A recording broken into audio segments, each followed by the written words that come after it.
आप सबको जय मसीह की। हम प्रभु यीशु का धन्यवाद करते हैं कि प्रभु परमेश्वर ने फिर हमें जिंदा खुदावन ने आप सबके बीच में जो संडे का पवित्र दिन दिखाया है और आप सब आनंदित और मगन हो गए। जी मेरा विश्वास है कि सेनाओं की जब परमेश्वर ने आप सबको आनंदित और मगन रखा है। तो आइए आज का जो वचन हम पढ़ेंगे, पहले तो लूका यूहन्ना 18 का 19। और आज का जो टॉपिक है महायाजकों द्वारा यीशु से पूछताछ और पिलातुस के सामने यीशु और मृत्युदंड की आज्ञा। तो आइए हम इस वचन को पढ़ते हैं और फिर हम आपके लिए प्रार्थना करेंगे। आप भी हमारे साथ सब मिलकर प्रार्थना करना है। तो आइए हम इस वचन को पढ़ते हैं कि यीशु मसीह से किस तरह से पूछताछ हो रही है। हालेलुया। हम यूहन्ना 18 का 19 पढ़ेंगे। तभी महायाजकों ने यीशु से उसके चेलों के विषय में और उसके उपदेशों के विषय में पूछताछ की। हालेलुया।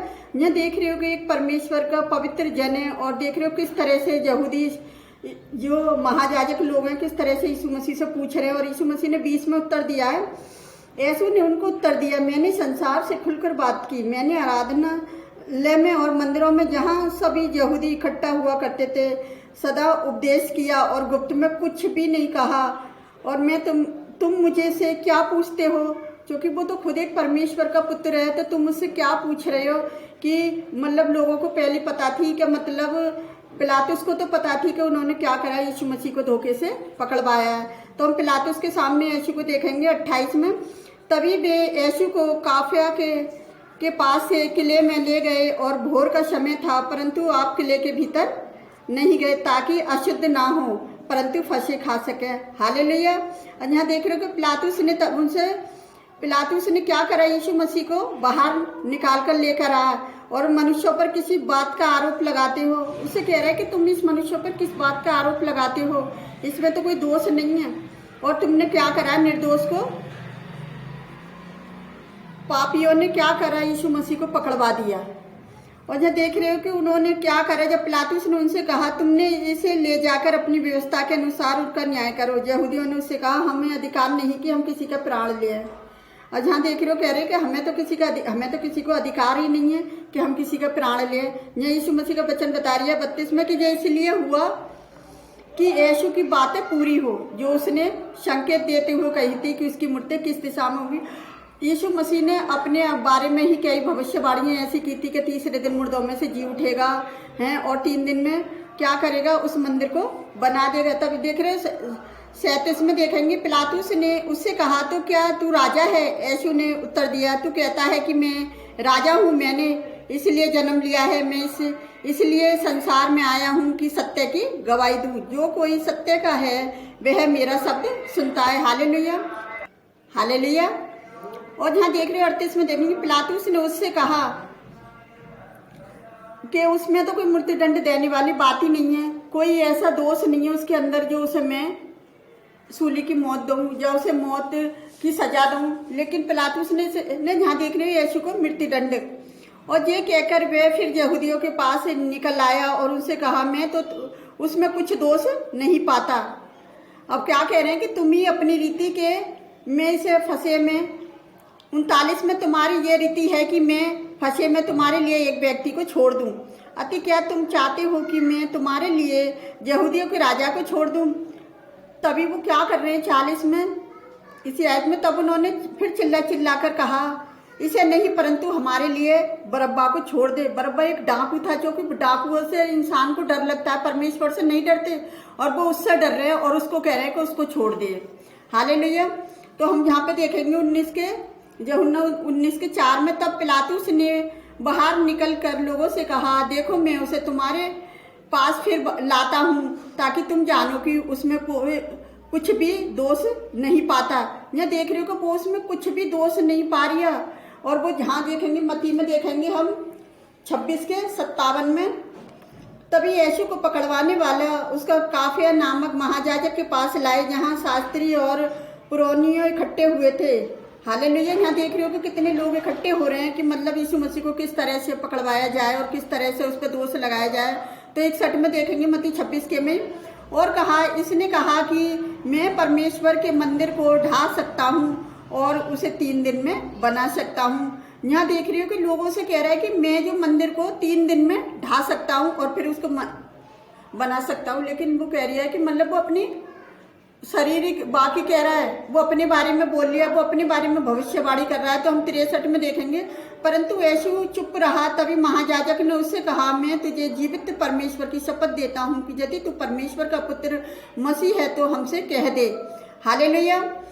और देख रहे हो कि यीशु ने उससे कहा, तूने आप ही कह दिया है, वरन मैं तुझसे ये भी कहता हूँ कि अब से तुम मनुष्य के पुत्र को सर्वशक्तिमान की दाएं ओर बैठे और आकाश के बादलों पर आते देखोगे। हालेलुया। तो यहाँ देख रहे हो यीशु मसीह ने अब कुछ भी दोष नहीं पा रहा उनमें, और तो अभी उसने कह दी कि तुम सर्वशक्तिमान के क्या करोगे, दाएं ओर यीशु मसीह को बैठा हुआ देखोगे।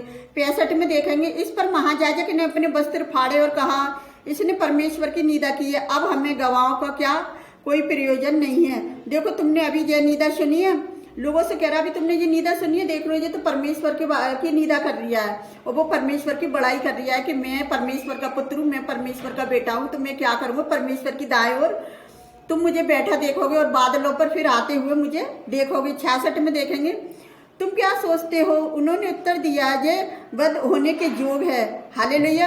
यहाँ फिर भी देख रहे हो कि उसने इतना कह दिया कि मैं सर्वशक्तिमान की दाएं ओर जाके बैठूंगा, और देख रहे हो कि फिर भी वो कह रहा है कि मतलब तभी लोगों ने, अगर 67 में देखेंगे तो क्या हो रहा है कि तभी उन्होंने उसके मुंह पर थूका और उसे घूंसे मारे, दूसरे ने थप्पड़ मारे और कहा, हे मसीह हमसे भविष्यवाणी कर, कहे कि किसने तुझे मारा है। यहाँ देख रही हो कि वो एक परमेश्वर का पुत्र है और उससे कह रहे हैं तू भविष्यवाणी कर।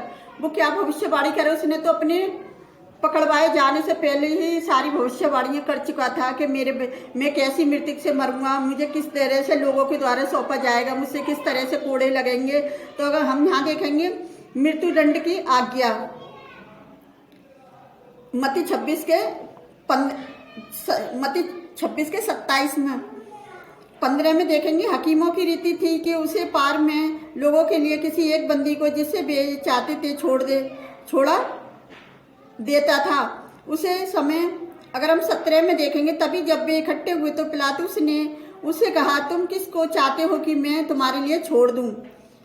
लोगों ने पता क्या कहा, बरअब्बा को या यीशु को। यहाँ पिलातुस कह रहा है कि उसने कहा, तुम किसको चाहते हो कि मैं तुम्हारे लिए उसे छोड़ दूं, बरअब्बा को या यीशु को जो मसीह कहलाता है। और 18 में देखेंगे, क्योंकि वे जानता था कि उन्होंने उसे ढांसे पकड़वाया है। ये देख रहे हो कि यीशु मसीह को अभी हमने पहले वचन में पढ़ा था कि यीशु मसीह को ढांसे किस तरह से पकड़वाया और किस तरह से यीशु मसीह को, अगर हम यहाँ देखेंगे मरकुस में कि पिलातुस के सामने किस तरह से 15 में देखेंगे, 15 और 14 में देखेंगे कि महासभा के सामने यीशु। 53 में देखेंगे, फिर यीशु को महायाजक के पास ले गए और सब प्रधान याजक और पुरानी शास्त्री उसके यहाँ इकट्ठे हो गए। हालेलुया। 65 में देखेंगे, तब कोई तो उस पर थूकने और कोई उसके मुंह पर को ढकने और उसे घूसा मारने और उससे कहने लगा, भविष्यवाणी कर। अभी हमने अगले वचन में भी पढ़ा कि उससे कह रहे हैं भविष्यवाणी कर। उसने तो पहली भविष्यवाणी कर दी, तो वो और क्या भविष्यवाणी करेगा।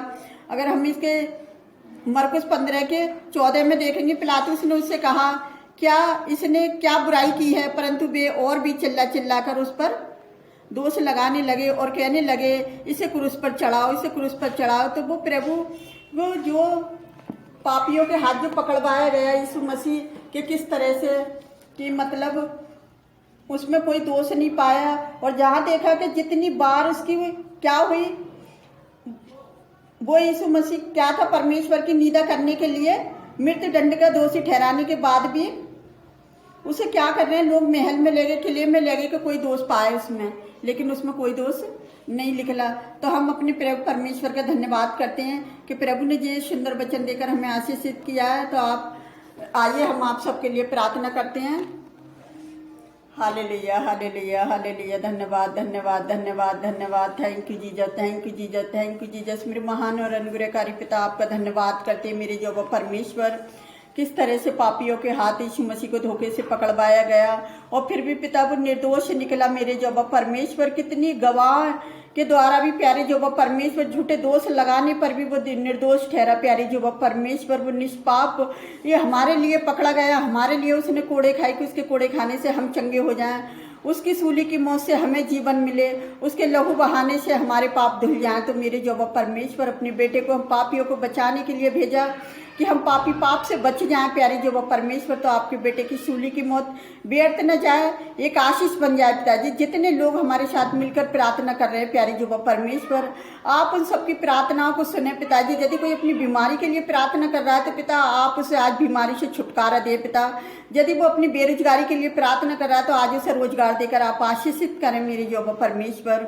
और मैं आपसे विनती करती प्यारे जो परमेश्वर के घरों में किसी कोई भी दिक्कत कोई भी परेशानी है पिताजी, उनकी सारी समस्याएं आपके संपुख रखती हैं प्यारे जो परमेश्वर, जो कि आप सबके मन को जांचने वाले प्रभु है पिता।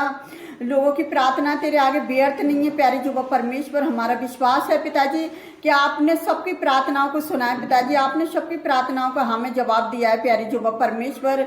मैं सबकी चिंता फिक्र आपके ऊपर डालती प्यारे जो परमेश्वर, जो कि आपके वचन में लिखा अपना बोझ मेरे ऊपर डाल दे। तो पिता मैंने सारा बोझ आपके ऊपर डाल दिया है पिताजी। मैं अपने देशवासियों के लिए सबके लिए यही प्रार्थना करती हूँ पिताजी कि इस महामारी से उन्हें बच्चा संभाल कर रखें प्यारे जो परमेश्वर।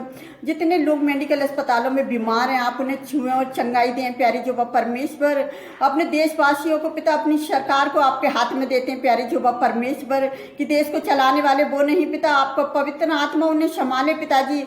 आपका पवित्र आत्मा उन्हें बुद्धि दे कि वो बुद्धि से काम कर सके मेरे जो परमेश्वर। हम अपने देश के सभी नेता लीडरों को आपके हाथ में देते हैं पिताजी, उन्हें काम करने में उनकी सहायता उनकी मदद करें प्यारे जो परमेश्वर, क्योंकि आप सबके मददगार हैं मेरे जो परमेश्वर। हम अपने देशवासियों की सारी चिंताएं आपके ऊपर डालते हैं कि आप हमारे देश को इस बीमारी से बचा संभाल कर रखना प्यारी जो परमेश्वर। हम सारी चिंताएं आपके ऊपर डालते हैं पिताजी। सारे विश्वासी लोगों के लिए यही प्रार्थना करते जो भी हमारे साथ मिलकर प्रार्थना करते हैं पिता, आप उनकी प्रार्थना को सुने और कबूल करें। जितने लोग वीडियो को देखते हैं पिताजी, आपके वचन को ग्रहण करते हैं पिताजी, सचमुच वो तेरे वचन को ग्रहण करने वाले नहीं पिताजी, तेरी महिमा को देखने वाले बन जाए मेरे जो परमेश्वर। हम सारे बोझ इनका आपके ऊपर डालते हैं पिताजी, क्योंकि आपके वचन में लिखा है बोझ से दबे लोगों तुम मेरे पास आओ तो मैं तुम्हें विश्राम दूंगा। तो पिता जिसको आपके विश्राम की जरूरत है पिता, आप उनकी सहायता उनकी मदद करें पिताजी। मैं उनकी सारी चिंता फिक्र बोझ आपके ऊपर डालती पिता, मैं सारा आदर महिमा आपको देती पिता, सारी कमी घटियों को आपके चरणों में डालते पिता। हम जो भी मांगते हैं इसको पवित्र और सामर्थी नाम पर आमीन। प्रभु आप सबको बहुत ऐसी आशीष दे।